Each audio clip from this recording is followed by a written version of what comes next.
Hi, in this video we're going to talk about the early medieval Europe and feudalism, and these are described as the Dark Ages.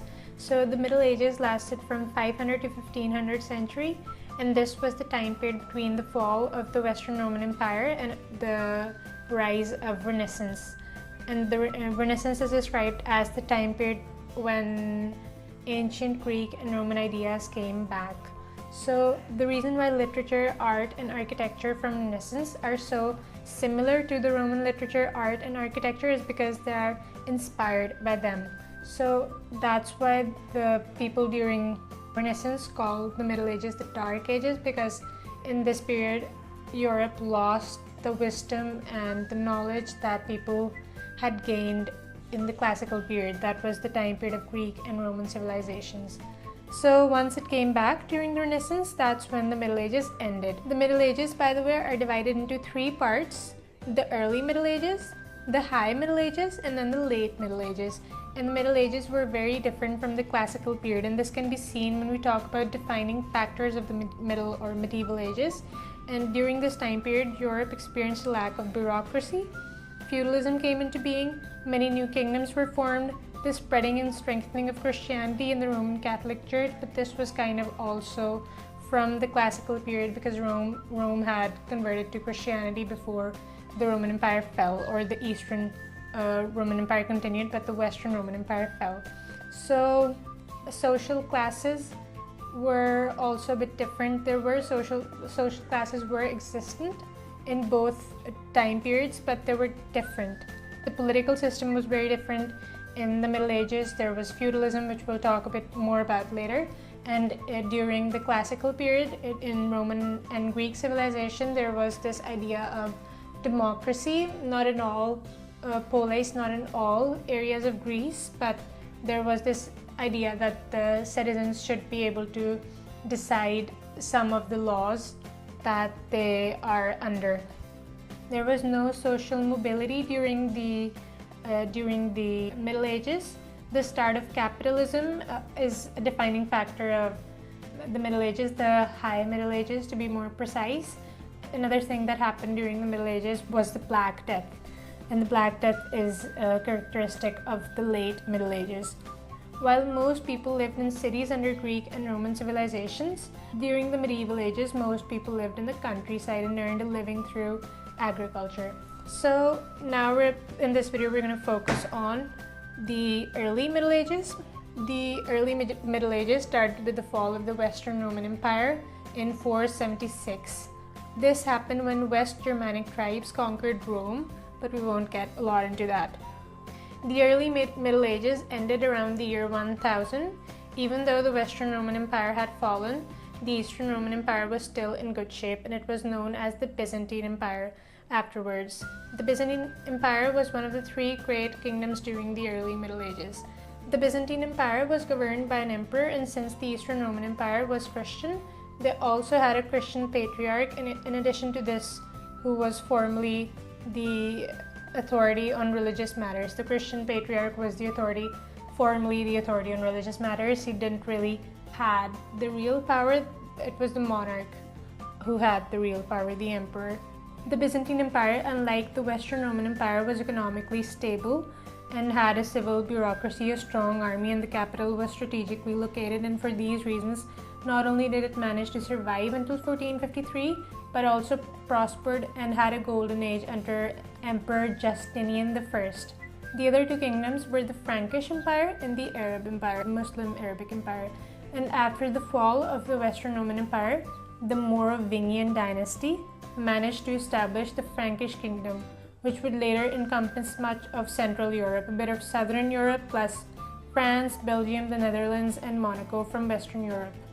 And the Franks were one of the Germanic tribes. The Merovingian dynasty, I don't know if I'm pronouncing that right, by the way, but they experienced a decline around 690, and after that arose the Carolingian dynasty. This dynasty came to power in the 8th century after Charles Martel and the Frankish army defeated the Umayyad Caliphate in the famous Battle of Poitiers and prevented Islamic expansion into Europe. So that's when they became powerful. And the Franks, the Merovingian dynasty and the Carolingian dynasty, both of these are Frankish. By 750, Charles Martel's son, Pippin the Short, he had become the sole ruler of the realm with the support of the Pope.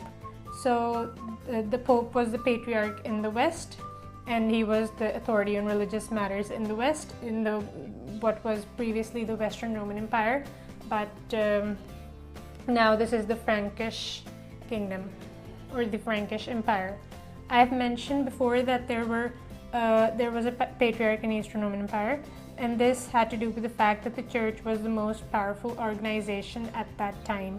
Earlier, there had been a lot of different bishops, but later it was the bishops in Rome and Constantinople that gained the highest positions. The Pope in Rome had special significance because he was thought to be a successor of Peter, and Jesus had told Peter that Peter was the rock on which Jesus would build his church. Now I'm going to go back to Pippin and the Pope. Because the Pope supported Pippin the Short and also crowned him king, Pippin decided to help the Pope gain control over a region in northern Italy, and this region would later become the Papal States. So the Pope was in charge of this region, not only the religious authority but also the political authority in the Papal States. After Pippin's death came Frankish expansion into modern-day Austria, Belgium, Germany, northern Italy, and the Netherlands, and Switzerland. So this happened under Pippin's son, Charlemagne. Like his father, he too established good relations with the papacy, with the Pope, and this was in fact Pope Leo III who crowned Charles emperor.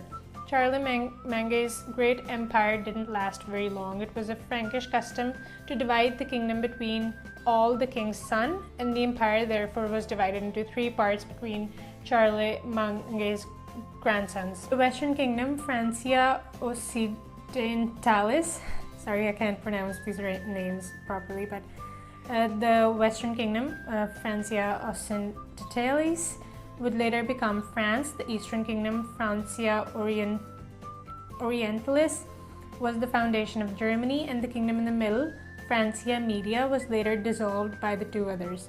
So the Frankish kingdom later became what we now know as Germany and France. So that was a bit about the Frankish and the Byzantine Empire, which can be considered successors of the Roman Empire. The Frankish kingdom can kind of be considered the successor of the Western Roman Empire, while the Byzantine Empire was the successor of the Eastern Roman Empire.